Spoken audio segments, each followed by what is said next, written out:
Ladies and gentlemen, welcome to another episode of Media Watch. I'm your host, Dr. Savi. And we've been off for a while, but we're back with some fantastic guests as per normal. And we have Jatinder back with us. Jatinder, welcome to the show. Thank you. Also have another fantastic guest with us. His name is Lak. I don't know if I pronounce it correctly. Luck or Luck. You know, thousands of bits of luck. Luck, welcome to the show. Now, Luck's actually here because he's going to be talking about his book, an incredible book that he's done. I was going to get him to hold it up, but I'm going to hold it up. It's over here. You can see it here. It's called Master Your Life, The Art of Martial Mind Power. 6 Steps to Self-Mastery inspired by Bruce Lee. We'll be talking about that in a bit. Now, what we normally do in this particular show is that we look at the news from around the world. The program is called Media Watch. We consider a couple of stories. We get our guests who are typically role models, hype you up already, right?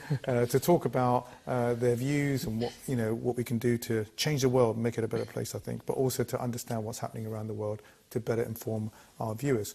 If you want to get in touch with us, you can do that by sending us an email at info@seekchannel.tv, and we look forward to your correspondence. So let's start off with the very first particular story, literally hot off the press. Sadly, we hear that the rebel-held eastern parts of the Syrian city of Aleppo may face total destruction in 2 months' time. You can see that there's a bombardment of that city. I think the US troops are not necessarily, the army, I would say, are not necessarily blasting away. They've got the Russians, they've got the Syrian forces blasting away. We've heard lots about hospitals that have been destroyed. It's a real sad topic in the news, and obviously the ripple effect of all of this is the people that are out in the dinghies. Now, we've featured this story before, a number of times, that people are out there every day that we sleep in our beds. People are out there across the Mediterranean trying to get across and have a better life. I was actually talking to a friend of mine who's got in touch with somebody else that a lot of the life jackets that are left behind are now being picked up to be reused in other parts of Africa. Right, but it's really sad, the fact that we have those life jackets, and sadly some lives don't actually make it. I wanted to ask you, in your view, and I'll ask you first, Luck, as ordinary citizens, right? Like I said before, we lie at night thinking about this. Your book talks about being a better person, I think, using various principles. That's right. So, are we like self-centered? Should we also be using that power, that knowledge, the improvement to help change the world? The book talks about coming into your power. It talks about getting into your own state of self-mastery, and all change starts from within. We see catastrophes like that happening across the world, and we ask ourselves questions like, how can I help? What can I do? I am helpless because it's happening in some other corner of the world. But we all have power within us, and when you look inside and you realize actually you are infinite power, and you have the means to have an impact on another person's life through raising your conscious awareness and spreading that love and light through your actions, and you could express that in many different ways. You could do that through charity work. You could do that through merely just raising awareness of something that's happening in some corner of the world, and helping people really connect to themselves. And self-mastery is ultimately about connecting to yourself, your true higher self, connecting to humanity, and most importantly of all is connecting to nature, because we are a product of nature, and we return back to nature when we're finished in this existence here. Do you think, I was going to say, do you think that as Sikhs, I always use this phrase, and that we should use it, is it in our DNA to go out and help other people? Because Seva features really strongly and what you're talking about is to be, become strong, you become more confident, but even within yourself, you'd be somebody who want to go out and do Seva. There's loads of organisations like Sikh Channel Aid, and there's SWAT, and there's Khalsa Aid, and Midland Langar teams. There's loads of people that do work. That's coming from within, right? Would you say that? Absolutely. I mean, just recently on Facebook, I saw, I think it's Birmingham team that was doing a Langar Seva in central London, providing food to the locals there. So it's inbuilt, isn't it? I feel that the saver element is built into what we're all about, and where we can, we should contribute where we can, even if it's just locally, because it's like a ripple effect. If you drop a pebble in the water, even though it's focused, the ripple goes out. So in the same way, whatever we can do locally has a knock-on effect in some way or another. Sometimes we don't realize it. Sometimes just feeding someone can have such a massive impact on them. To say, somebody cares about me, someone's actually giving me food, they've done something. It's like passing the light on to someone else. And just that is something that, you're right, it's built into Sikhi. But generally, I think every human being has that desire to help their fellow human being and do whatever they can where they can. You mentioned before about people, you're seeing that there's another part of the world where it's actually happening, rather than, you feeling that, is it the distance that stops people from taking action? Is it their helplessness? Is it like the fact that they don't have enough of a reach into politicians to, you've got the UN sitting there going, oh, you shouldn't be doing this, right? But people are still doing it. They're not sitting back and stopping, when they power up their jets to go out and drop the bombs. They're not, it's almost like they're blindly killing other people without thinking about the repercussions, and they blindly killing innocent people, So even writing a letter, I think, can help, can't it? It can. It's quite strange as well, in the sense that what we see on TV nowadays seems like almost like a movie in itself. It's like it's being done in front of us, and therefore we're conditioned to see it. And in most cases, we're like, okay, what do we do? What can we do?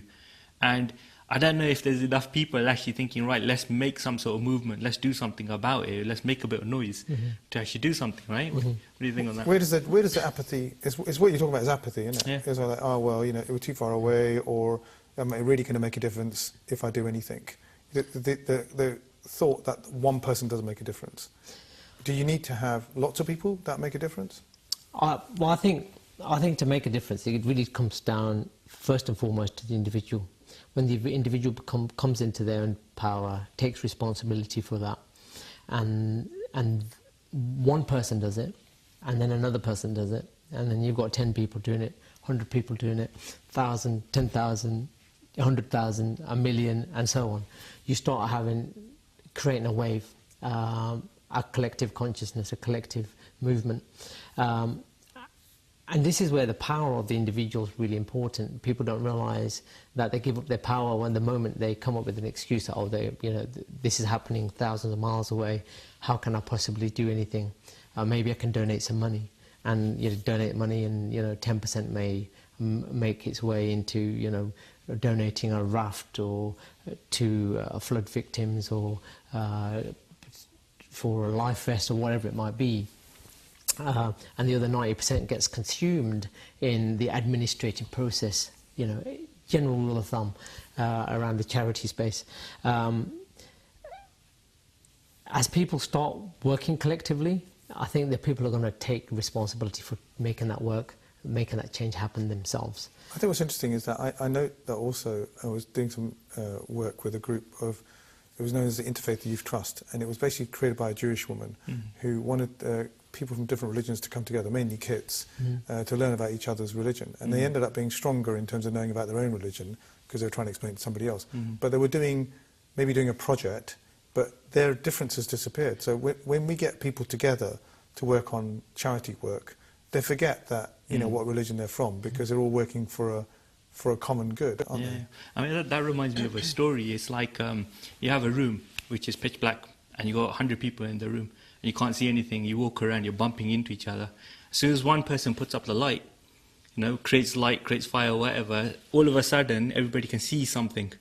But it's only when you share that light with everybody else that the room gets brighter and brighter and brighter. And in the same way, we have to share what we have, knowledge-wise, wealth-wise, Vandashaku kind of thing, share what you have and share that with society. There's a very nice movie, I don't know if you've seen it, called Play It Forward. Yes. Which actually talks about this little kid who has got a fantastic consciousness, where he says, if I do something good for one person, it's the responsibility for the other person to go and do something good for somebody else. And it kind of, what you were saying about creates that ripple effect. The law of reciprocity. And the funny thing is, we live in a society where we're actually programmed to as takers, take. And there's this beautiful ideology in Kabbalah, and the Kabbalah talk about this concept of how we're programmed in a take society where we're trying to get as much as possible and hoard and keep it for ourselves. The kind of materialistic That's wealth. right. Yeah. So this is the whole consumerist society and materialism, which is just another method.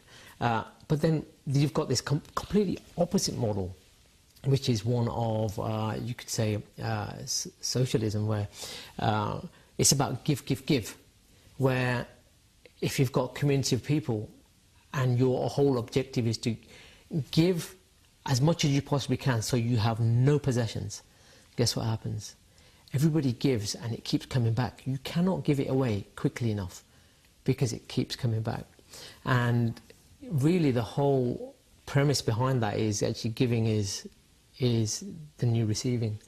And it will take a whole consciousness shift to move from where we are now into that space. But are we dangerously going towards in the opposite direction? The other news article that I wanted to cover with you, I'm glad you brought that up, was this issue about free trade and globalization. Mm-hmm. Now we know, since June there's been the Brexit vote. Are we moving to more of a society where, there is this is my country, this is what I produce, this is for my people, it's not for you lot, even though some people might have been in the country for, my father, came in the 1950s, people been here for many, many years, three generations now, plus, but it's all about, looking after yourself and not looking after other people. So suddenly, I saw in an article today, they were talking about, well, if you look at a German worker in terms of their productivity, they could have Thursday off and some of Friday off, compared to a British worker, whatever that means, who actually is inefficient. Well, they're inefficient maybe because the point being lack of infrastructure, the country's a bit poorer, possibly compared to other countries, and also the fact there might be a lack of education as well. So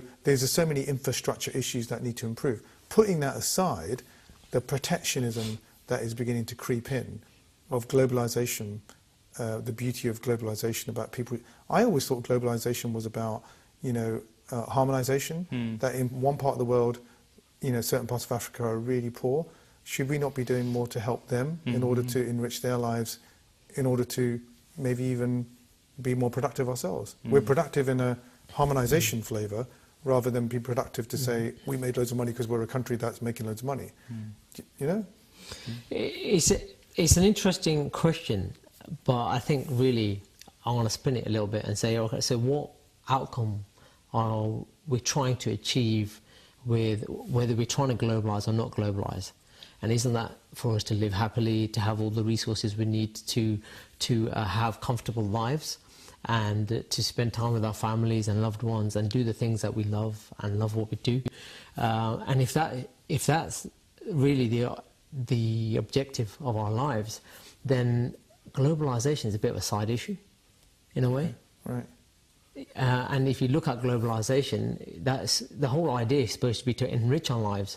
And if we're now in a position where we are now fighting to protect what we've got, then it's defeated the whole purpose of what it's supposed to be about.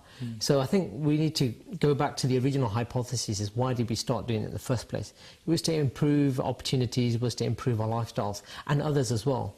But if we find... But the others bit has been dropped, isn't it? It's kind of like, it's all about, we don't care about the other country, because I think the phrase that's been used is beggar thy neighbour. It's just like, wow, don't worry about you lot, because as long as I'm looking after number one, whereas, as I was saying before, the whole point of, part of growth is to help somebody else, isn't it? That's right. I think there's an element of a reflection of society in what's going on. It's like you're always going to have two sides of what's going on, and one of the sides is there is like a whole bunch of people who do feel, we're not getting anything, we're not getting the value out of this, therefore we need to... But is it also easy to blame, start going down the blame route? Blame is the easiest thing to do. Like, we don't necessarily need to have foreign doctors, we can have them homegrown. But hang on a second, do you not know the NHS in the UK is actually founded much of the survival of the organisation in terms of its day-to-day services is based on people that have come to this country to help provide service across the board. That's right. Yeah, it's definitely an interesting one. I mean, because in one sense, like with the whole kind of internet element of it, there's no borders, right? And it's opened up trade to so many different things. It's like people in India could be making the same amount of money as someone in the US and the UK. But then doing that, so that's when people outsource, for example. But when they do outsourcing, then they think, why should I go and do stuff in my local country because it's cheaper to outsource? So there's that element going on as well, where people think, actually, let's bring it back home.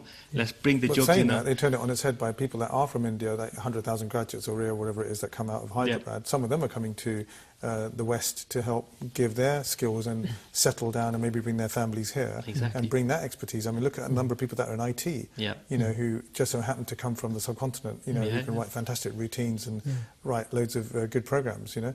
I mean, some major brains going there, aren't there? You know? That's right. You know. But I think the whole globalization issue is flawed, and the reason it's flawed is the full foundation of protectionism is based on hypocrisy. Because if we're trying to protect something and not let anything in or let anything out, then then we shouldn't be driving German cars, right? We shouldn't be wearing clothes that are made in India or some other second world country. We shouldn't be using electronics that are made in Taiwan and China and so on. Or your Apple phone. Exactly, right? So here we are living essentially a life of luxury with products that are sourced from at the disadvantage of other nations, and we have got the gall to turn around and say, oh, we're going to protect our own interests. Nothing can come in, nothing can go out, while this still carries on. So I think the whole idea is flawed. I think we need to revisit why we started doing this in the first place and start honouring that rather than the people or the systems that are in place. Which are exploitative, maybe. Absolutely, for economic or other reasons, whatever they might be. It's interesting, actually. I wanted to spend some time talking about your book, actually. Yeah, please do. I had a very quick flick through, you know. This is not the Richie and Judy book club. Maybe we should do one of those, you know. Somebody else read the book and I could summarise it. No, I'm not saying that they do that. But so I'm going to show you the book again, which is here, right? Put it up so that you can have a nice clue. And I think you've got a picture of it there so you can see it in detail. This book is called Master Your Life. Tell us about it. What inspired you to write this book? How long did it take for you to write it? I guess it's difficult to summarise all the key elements, but we can buy this on Amazon. Yep, you can get it on Amazon, or you can go to marshallmindpower.com. Brilliant. There's loads of resources and supplemental materials there to help you through that process. But what would be my aim for getting the book? Is it something that's kind of more of something that can coach me into being a better person in terms of using some key principles? There's 9 steps to self-mastery, and the principles and philosophies in that are based on martial art and philosophy, based on Bruce Lee's martial art and universal martial principles and philosophies. The ultimate goal is really to be a master of your life and to come into your own power. And the way to do that is it takes you from stage 1 through a black belt system, all the way up to your black belt, which is your self-mastery stage. And, as Bruce said, self-conquest is the greatest of victories. Mighty is he who conquers himself. And it's about mastering your actions and mastering your mind so that you can act with a raised level of consciousness, your higher, what I call your true, authentic higher self. So you do martial arts as well? I do, absolutely. So there's a physical side of it? Absolutely. Right, but there's also like a mental part of it too? Yes. In terms of being more awakened, is that right? That's correct. That's correct. I refer to the process as physical and mental cultivation as 2 sides of a coin. You've got the physical cultivation aspect, which is cultivating your body for combat and for fitness and health. And then you've got the other side, is cultivating your mind so that you can apply those principles, philosophies in life. And the collective is the whole coin, the indivisible whole. And it's about using it to live a life of excellence. Kung Fu, the definition of Kung Fu is to develop expertise and excellence over a prolonged period of time through hard work. And the whole idea is about modeling excellence and becoming your excellent version of yourself. And that only comes when you look inside and go through that process. So this book is really a DIY manual to do that. So there's there's 3 stages, what I say, move your body, move your mind, move to success. And success, you know, there's 8 areas of your life that you can cultivate success in, and finance is just one of those. And you know, I think people have this definition that success is only monetary. It's absolutely not. You're missing the other 7 areas. And you can read about those 7 areas in that and the processes to do that. It's about understanding your true life purpose. What were you put on this planet to do? And, you know, we talked about seva earlier on, and, you know, for me, ultimately, it's about seva. It's about helping enlighten people, bring people into their true power, their original freedom. And when they do that, guess what? They'll lead other people there as well. Jatinder, you've been involved in this book, right? Yeah, helping absolutely. to bring it to market. Absolutely. Part of your entrepreneur stuff. That's right. I mean, I'm a massive Bruce Lee fan. Always wanted to do his martial art, and then I came across Lak's classes. When I met up with him, and we just clicked straight away because we started talking about Bruce and all that kind of stuff.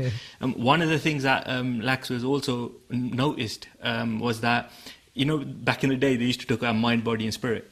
And what's happening is that a lot of people are forgetting the mind side of things, the kind of knowledge, the vidya, the education side of things. They're going straight into the hard, tough kind of stuff. They're losing the saintly side and going to the soldier side, right? So Lak wanted to bring that back as well. He wants to cultivate that in his students, in people out there. Say, look, you have to have the knowledge in order to use the weapon, you know, which is a traditional gatka element as well, because you couldn't learn martial art for the special gatka before, just like that. You had to have the vidya knowledge before you were given permission to actually handle a sword and a weapon. Right. Okay. You know, and having the knowledge and that side of it allows you to have better control of the martial side of things, and that's where the martial mind power element. Do you think also is it makes you more responsible in terms of the decisions that you make? You kind of become more strategic in what you do. Absolutely. Yeah? The Trinity is body, mind, and then you've got your spirit. Once you align your body and spirit, and there's a congruency there, then you transcend. You know, you look at Maslow's hierarchy of needs, right? So you've got the triangle, but a lot of people fail to recognize there's actually a circle at the top of that, which is transcendence. And ultimately, the transcendence is as the top of my triangle too. Is the same circle. It's transcendence, and when you transcend, you're basically coming into your highest state of consciousness, and consciousness is the key word. Is becoming aware, becoming present, becoming alive, and acting in a responsible way, talking in a responsible way. And once you start doing that, then you have that ripple effect that JT was talking about. So let's talk about Bruce Lee for a second, right? Yeah, a lot of people are inspired by Bruce Lee. You know, we can remember, is that 1976 or something, was it? Or 73 he passed away. 73, when was that movie, Enter the Dragon? That Enter the Dragon, 73. Yeah, that was like that famous scene with across the Hong Kong harbour. That's right. When they go out to fight. And then there's a lot of, you know, of really good Bruce Lee movies that came out. Right. He himself went into Hollywood, didn't he? He only ever did one Hollywood movie, okay. which was Enter the Dragon. All the others were Chinese movies that just made it big into the West. You know, sadly, we almost run out of time, actually, you know, because we could talk about this. We do a whole program. It's really amazing, actually. But in, say, 30 seconds, you know, you could tell us, or less than that, tell us, what was the main thing that attracted you to Bruce Lee? It was just his presence. Just the presence, the spirit. Good. That's enough. And part of the book is to help share that and keep his spirit alive. Fantastic. Brilliant. We're going to have to stop it there. For me, it was the art of fighting without fighting. Well, that's it. I'm afraid we've run out of time. We've had a fantastic chat together with my brilliant guests. Appreciate them coming in and giving up their time to come and talk about the fantastic book and also discuss the stories from the last few weeks. We look forward to seeing you next time. Waheguru Ji Ka Khalsa, Waheguru Ji Ki Fateh.